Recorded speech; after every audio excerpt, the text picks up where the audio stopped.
Hey guys, welcome back to another whiteboard chat, and today we have a pretty cool video. So we're going to be talking about some additional testing results that have been added to the Dutch test, specifically in the organic acid section.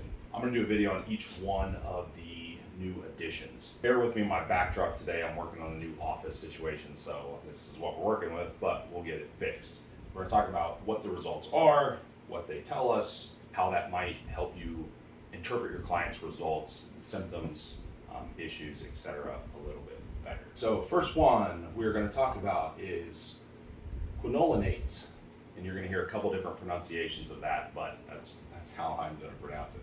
First off, this is a byproduct, right? It's a urine test. Dutch test is a urine test, so we're looking at an end product here, right? So where does this actually start and why is it important? So we're going to look at this quinolinate pathway, okay? So quinolinic acid is a byproduct of this pathway. It's one of the possible end products. There are two major possible end products, which are going to be picolinate acid and quinolinic acid, okay? Here. So what does this pathway look like? This actually starts with tryptophan degradation, which a lot of you know tryptophan as an amino acid. So most of you are pretty familiar with that, and most of you are probably familiar with tryptophan's conversion into 5-HT or conversion eventually into serotonin, right?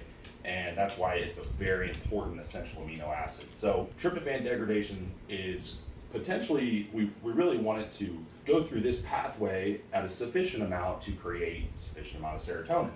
But there is another possible pathway that it's going to go through, and again, it's going to go through both to some degree, right?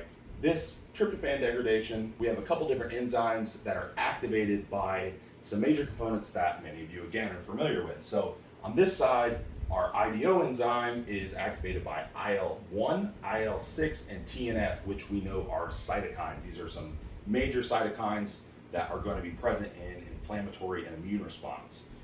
And TDO is activated by cortisol, which we have beat to death. So once we have this step, we're going to end up with quinolinate, and this is going to go through into quinolinate hydroxylase. That's the first process. And there's about 3 more steps. So I was going to write this whole thing out, but for our video today, I don't know that that's necessarily needed. But if you want to research it a little bit more, you can definitely find this information online if you're really interested in this process. There's about 3 to 4 more steps there, depending on what other metabolism is going on. But once we end up with get through this hydroxylase step, there's a few more degradations, as I said, and we're going to end up with 2 major end products: quinolinic acid and picolinate acid. Okay, now, why does this matter and why are we measuring this? So a big reason that we're measuring this is because it's been shown to be neurotoxic. It's also an NMDA receptor agonist, and it's implicated in a lot of psych disorders. That's the major thing that we're focusing on here. So this guy right here is really what we're looking at, okay? And why we're going to be heavily focused on that marker. So we know that the organic acid section is also measuring dopamine end products. We know that it's measuring some B vitamin end products. We know that it's measuring oxidative stress. We know that it's measuring melatonin metabolism, right? So what we can see here is that if we are preferencing this pathway too heavily, then we might potentially miss out on sufficient serotonin production, hence why this marker is implicated in psych disorders. So if you're a PubMed guy or gal, you want to go and research it, there is research on this specific quinolinic acid. It will show you its implication in these disorders. It is documented. So you can see how it's implemented in major disorders, like big psych disorders like Parkinson's and other major mood disorders, bipolar disorder, things of that nature. So you can go and find that if you want. But we are looking at this because elevated levels may potentially give us some additional insight into psych issues that we're seeing with ourselves or with our clients. And then we can really nicely couple that with our cortisol profile. We can nicely couple that with our serotonin metabolite. We can look at our dopamine metabolite, and then we can see how all of this is going to balance out. And a lot of these functional health issues, a major thing that we see is heightened inflammatory response. We see irregularities in immune response, and we see irregularities in cortisol. So with those being the first inputs in this tryptophan degradation process, we know that this pathway is going to get pretty screwy on us pretty quickly. So as you see these new Dutch tests start to pop up, you're probably going to see elevations in this quinolinic acid, and that's going to help tell you if there is additional neurotoxicity going on.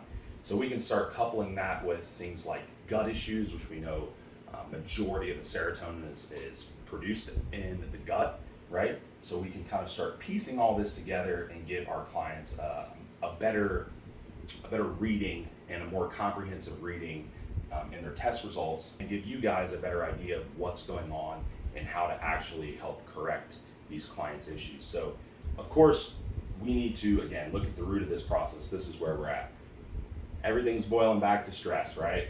So we want to make sure that we are addressing inflammation. We want to make sure that we are addressing cortisol patterns, and potentially, if the client is showing deficiencies in serotonin, we may be able to further support that process to enhance mood or level out mood and correct those deficiencies in the meantime while we go ahead and work on these two main components here. That's our first one, guys. So I'm going to break this down into a few small videos. You guys can go on DutchTest.com and look at the sample report. It has been added to the sample report. So if you go on DutchTest.com and you go to the Dutch Complete, which is what a lot of people end up using, or Dutch Plus, you can go in and look at the new sample report, which will show you this in the actual organic acid section. It'll show you the ranges, and it'll give you kind of a sample output or sample reading, so you can take a look at that. That's the first one, and I will bring up the next one here soon. See you guys next time.